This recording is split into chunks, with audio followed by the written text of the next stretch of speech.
नमस्कार दोस्तों। आज के इस टॉपिक में मैं आप इंट्रोड्यूस करने वाला हूं माइक्रोसॉफ्ट वन नोट के बारे में। वन नोट दोस्तों बहुत ही अच्छा सॉफ्टवेयर है और ये एक डिजिटल नोट्स है जिस पे आप डिजिटल नोट्स तैयार कर सकते हैं, बना सकते हैं। वो कैसे किए जाएंगे वो मैं आपको बताऊंगा।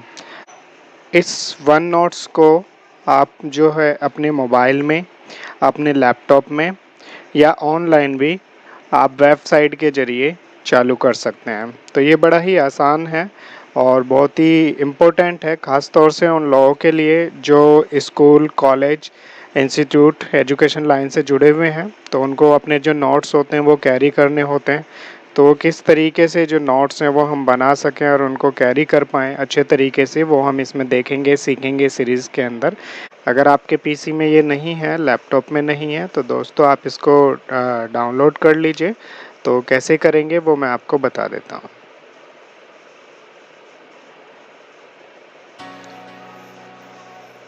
सबसे पहले माइक्रोसॉफ्ट स्टोर पे जाएंगे। माइक्रोसॉफ्ट स्टोर पे जाने के बाद में आप जो इसका सर्च का ऑप्शंस आएगा, इस सर्च के ऑप्शंस पे आप यहाँ पे लिख देंगे वन नोट और देखिए तो ये वन नोट आ चुका है हमारे सामने। तो हमें क्या करना है, सिंपली यहाँ पे वन नोट जो है इसको लॉन्च कर लेना है। मेरा एक्चुअली लॉन्च आ रहा है क्योंकि मेरे इसमें इंस्टॉल्ड है ऑलरेडी। तो आपके उसमें नहीं होगा तो आप इसमें गेट करके जो है इसको डाउनलोड कर लीजिएगा। तो आगे बढ़ते हैं। जैसे ही मैं इसको लॉन्च करूँगा तो ये मेरे इसमें चालू हो जाएगा। तो यहाँ पे आपको दोस्तों ज़रूरत पड़ने वाली है एक माइक्रोसॉफ्ट अकाउंट की। तो माइक्रोसॉफ्ट अकाउंट पे आईडी बनाने के बाद में आप इसको लॉगिन कर सकते हैं। चलिए आगे बढ़ते हैं।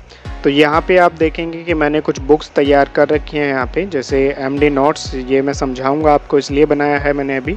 एमडी प्रो जो मेरा है, और यहाँ पे उसके बाद में मनीष के नाम से, ठीक है। तो ये मैंने अलग अलग जो है यहाँ पे बनाया हुआ है। तो इसको कैसे मैनेज करते हैं वो हम यहाँ पे सीख लेते हैं। यहाँ पे होम है, इंसर्ट है, ड्राइंग है, व्यू है, हेल्प है और क्लास है। तो इन सब के बारे में बात करेंगे, जितना हो सकेगा मैं कवर करूँगा इसमें। मेन्यू ऑप्शंस के बाद में हमको जो चालू करना होगा वो न्यू बुक से हमें स्टार्ट करना होगा।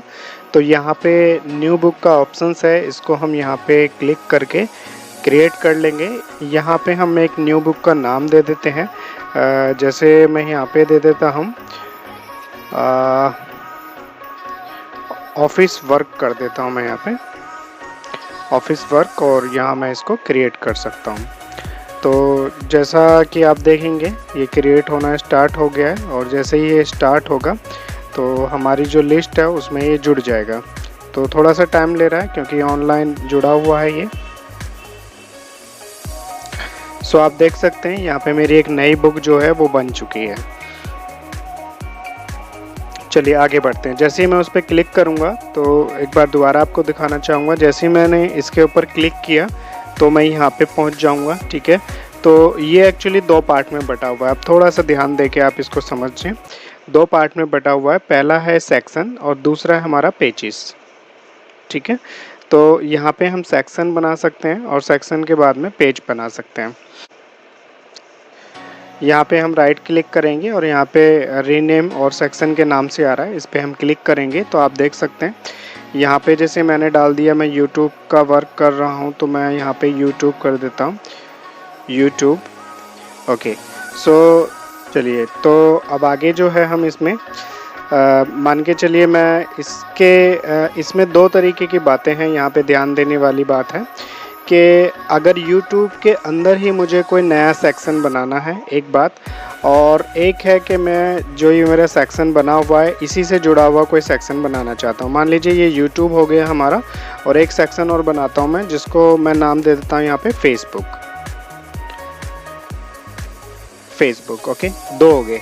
तो यहाँ पे दोनों में मैं अब इनके अलग अलग सेक्शन बनाना चाहता हूँ। जैसे मैं सबसे पहले यूट्यूब का, तो अब यहाँ पे मुझे क्या करना है, जो मेरा ब्लैंक एरिया है, जो खाली एरिया है, इस खाली एरिया पे मुझे क्या करना है, राइट क्लिक करना है। ओके, क्या करना है, राइट क्लिक करना है। सो जैसे ही मैं राइट क्लिक करूँगा तो आप यहाँ पे देखेंगे न्यू सेक्शन और न्यू सेक्शन ग्रुप। तो यहाँ पे मेरे को दोस्तों न्यू सेक्शन ग्रुप पे क्लिक करना है। तो जैसे ही मैं न्यू सेक्शन ग्रुप पे क्लिक करूँगा तो आप देख सकते हैं यहाँ पे एक नया सेक्शन हमारा बन चुका है। ठीक है, तो इसको हम मैनेज कर सकते हैं। जैसे मान के चलिए मैं यहाँ पे डाल देता हूँ यूट्यूब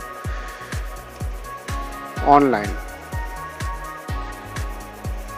यूट्यूब ऑनलाइन मैंने डाल दिया है यहाँ पे। ठीक है, तो अब इसके अंदर हम अलग अलग सेक्शन तैयार कर सकते हैं। उसके लिए सिर्फ यहीं पे क्लिक करेंगे तो आप देखेंगे कि इसके अंदर ये अलग अलग सेक्शन जो है बन चुके हैं, जो यूट्यूब ऑनलाइन के अंदर हैं। अब ऑनलाइन में जैसे मैं बात कर रहा था टॉपिक के बारे में कि मुझे क्या क्या टॉपिक चाहिए, तो जैसे मान के चलिए मैं वीडियो बनाना चाह रहा हूँ कंप्यूटर्स के बारे में, तो कंप्यूटर क्लासेस मैंने यहाँ पे डाल दिया। उसके बाद में मैं रीनेम कर देता हूँ इसको मोबाइल के टॉपिक्स के ऊपर बनाना चाहता हूँ। ठीक है, और एक मैं वीडियो बनाना चाहता हूँ जो रिलेटेड हो हमारे न्यू कोर्सेस, ये मैंने ऐसे ही लिख दिया है। ओके, तो आप जो है इसको अपने हिसाब से मैनेज कर सकते हैं। तो आप यहाँ पे देख सकते हैं कि ये हमारे सेक्शन यहाँ पे बन चुके हैं इसमें आसानी से, और अब हम इस पे काम कर सकते हैं। जैसा कि यहाँ पे आप देखेंगे कि ये हमारा कंप्यूटर है, कंप्यूटर के बाद में मोबाइल है, मोबाइल के बाद में न्यू है। तो अब हम आते हैं सेकंड पार्ट में। जैसा कि मैंने बताया था ये फर्स्ट पार्ट हो गया, ये हमारा ये वाला एरिया जो है, और ये हमारा सेकंड हो गया। सेकंड में होते हैं पेजेस। पेजेस का मतलब हो गया जैसे कि मैं यहाँ पे ये जो मेरा पेज है, इस पेज में लिख सकता हूँ। जैसे मैं यहाँ पे कंप्यूटर में कौन सी क्लासेस देना चाहता हूँ, यहाँ पे मैं देना चाहता हूँ माइक्रोसॉफ्ट के बारे में, तो मैंने यहाँ पे माइक्रोसॉफ्ट लिख दिया है। उसके बारे में मैं यहाँ पे बात करना चाहता हूँ टैली। ओके, तो tally.erp, तो ERP9, तो इसके बारे में बात करेंगे हम। तो ये मैंने टॉपिक बना दिया अपने कि हाँ जी मैं यूट्यूब और कंप्यूटर क्लासेस के अंदर इन सब पे बात करना चाहता हूँ। तो ये आपको पेज मिल गया, पूरी बुक मिल गई है, और इस पे आप काम कर सकते हैं दोस्तों कि किस तरीके से होगा। तो अभी के लिए मैं इतना ही रखता हूँ, बाकी आप सेकंड वीडियो मेरी दिखेगा तो मैं इससे आगे कंटिन्यू करूँगा। ये टॉपिक छोटा टॉपिक नहीं है, काफ़ी बड़ा टॉपिक है, और इसको धीरे धीरे ही हम कवर कर पाएंगे। तो इसमें बहुत सारी क्लासेस बनने वाली हैं, तो आप इसको कंटिन्यू देखिएगा और मैं कोशिश करूँगा कि आपको ये पूरी तरीके से समझ आए। So thank you for watching.